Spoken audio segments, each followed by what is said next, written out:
How's it going, everybody? Today we are looking at this little guy here. Let me put it up to the... Let's get over the looks here. There's your USB-C. You got a microphone right there. You got a charging indicator. Microphone's over there. So nice brushed. Looks kind of like brass or copper. Kind of like an antique brass, copperish look. Nice buttons. That's your power on and off button. You got a fully balanced 4.4 Pentagon, and you got an S balanced 3.5. That high-res audio sticker on the back there. This is all soft material too on the sides, besides this metal piece right here that wraps up around the top. It really looks really elegant. I like the looks of it. It's pretty cool. Now, I was shocked at the size of this thing, especially considering, it packs some decent performance in there. It's got a lot of nice features. Let's bring the box. The box is nice looking too.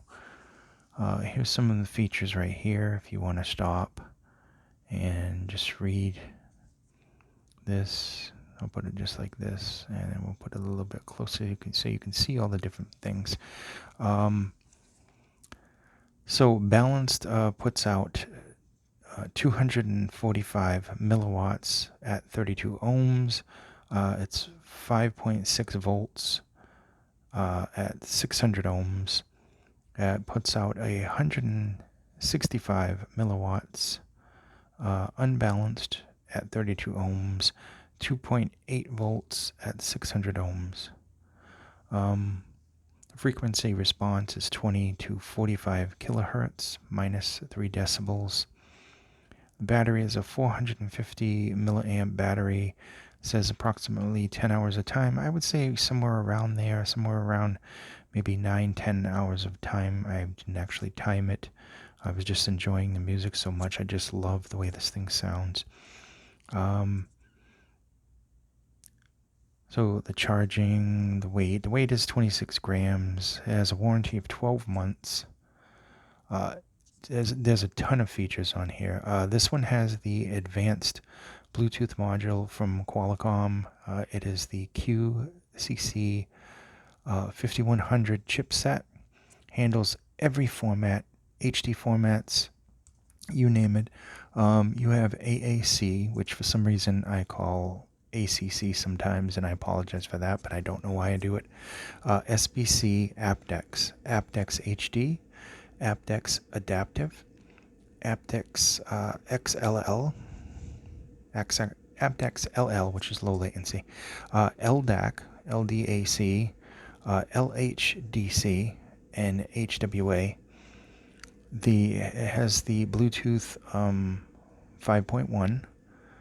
And of course, like I said, it has X-Bass and X-Space on it, as well as filters. That would be these buttons right here. This button is the X-Bass. This is play and pause. The knob is actually a button as well. And then you have your power on and off and your pairing button. So in a nutshell, that's the basic things. This can also be connected via cable. And that makes it a 24-bit. I can't think of the exact thing. It's not, super high when it connects via the USB, but it's nice to know that feature's there, just in case you need it for something that doesn't have Bluetooth on it or whatever. Cool knobs. Everything seems to be made quite well on it. Love the look. Love the rubbery feel of it. The sound on this is that typical hi-fi sound, really nice, big sound to it. Not to mention that X-Bass, and X-Bass is just perfect. It does a really good job. Throughout their line, I like the X-Bass and X-Bass. I really do like that. I love the boost in the atmosphere with that X-Bass, and I love the tasteful bass boost that you get from X-Bass as well. Now, I would say this is akin to the kind of the hip DAC, but more or less more the Zen. It sounds more like the Zen DACs, the desktop DACs. It has a very nice neutral sound. There's obviously warmth there. There's obviously like an analog kind of signature that iFi has through the line, with the exception of the extremely clear and neutral Diablo. The rest of the line has like a hint of warmth. It sounds tubish almost, and quite good, to be quite honest. It's very pleasant, in my opinion. That's what this has for sound signature.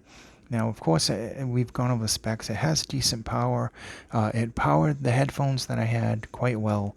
I mainly used it for IMs, and I think that it works perfectly for those. And I would highly recommend it for low Z cans and, people with IAMs and stuff, especially if you have an extensive IM. I mean, you get something like this little case here, which normally could just fit the earphones in there, and there's actually a pocket on the other side. And this can just easily just fit right in there. Just put it in there, and you can close this case up and just close it right up and zip it, and you're off to going. Of course, I'd have to fix the cable to shut it, but you get the gist. It can fit in anything. I'm gonna put that off to the side. It's got a great form factor. It powers things really good. It's got a really nice sound. And just ultimately, it's nice. And then, of course, that microphone, which I actually used for phone calls, perfect. Sounded really good. I really did like it. Honestly, I really did like this. This is a great little device. I know that there's a lot of Bluetooth DAC amps out there, but this thing's just got a ton of features on it. And it looks unique. I don't think there are any that look similar to this. There's a few people keep mentioning to me and everything, and I don't like them. They're all plastic, and I don't know. I don't know the company personally, so I know iFi and I trust their products, so I would definitely like that better. It did a great job. The Go Blue right now is selling for $199, and I'll leave a link to iFi down there. You can find it. You can find it on Amazon. I'm sure you can find it in a dozen other retailers. Just a really good device. I mean, a bunch of quality. I mean, the LDAC and aptX HD alone are kind of like a selling point because I love those, and those are the two that I like to use the most. I can't always use those, especially if I'm using like pairs of, cheaper, lower budget, Bluetooth earbuds and stuff. They don't support that, and I miss that because once you hear that and you hear the way that sounds, you're gonna want to hear that a lot. I personally like the X Bass and X Bass, especially using it together. I found it paired very well. I found that the microphone worked great for phone calls. It's nice to know it's there. I know I do have a few that do not have a microphone. They have a pass-through, so if you have a microphone on your set that you're using, then you can use it, but they don't have a microphone themselves, and I like the fact that this one does have that. I like that I can use it wired if I needed to. Suppose it ran out of battery power or something and I was out, I could plug it into the phone via a cable and, or an OTG cable, and I'd be all set. I like that the 4.4 is fully balanced. I like that it has a 3.5 as well. That way I don't have to keep looking around for cables because the majority of my stuff is both of those. Yeah, it really does do a lot of things in this little tiny thing. This is a great travel companion, to be quite honest. Anything that's small and doesn't give me a hassle, I like to take with me places. And I did take this with me on a trip the other day. I took the T2 Evos, and I took this. And what else did I take with me? I did take the SR 80s, but I didn't use them. I basically just used this the whole time, and it lasted the whole time until I actually got back. The whole time I was listening. Obviously, I wasn't listening for the whole 20-hour time that I was gone, but I listened for a little while and then I gave myself a break. Then I listened again and there was still power there. It never gave me the signal to charge until I got back.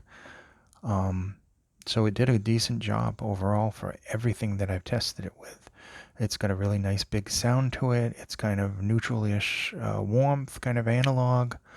The filters are done quite well if you want them. If you don't want them, you don't have to use them. And just ultimately, it's a great Bluetooth DAC amplifier for everything, except for, if you have the most demanding headphones, you might want to find something a little bit more powerful. This thing has some decent power, but it's just a tiny little battery in a thing. So don't expect the world from it. Know the boundaries of things and the limitations that things have, and you'll understand that this thing is really, really good.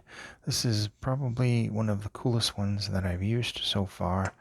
I still love my Giant X2, but that thing is giant, and it doesn't have all the codes that this does. So we're going to end it here. We're getting near the 11-minute mark. Inside the box is just a charging cable, and there's a brown pouch. You probably see that online a lot and everything.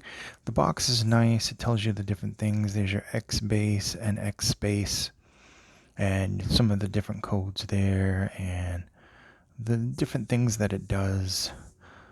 There is literally so much writing on the back of this tiny box of all the different specs that this thing can do. Decent amount of power, I must say. If you have 32 ohm cans, this little thing will run any pair of those, no problem. I managed to get it to run the Fostex, no problem there.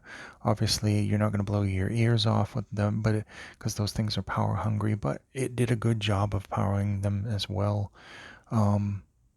Overall, I'm impressed. I'm really impressed. I thought this thing was going to be a lot bigger. So this has been the iFi Go Blue, and we'll have the written review done shortly. I just got so many things on my plate right now, but I'm just trying to get this stuff out there for you in a timely fashion.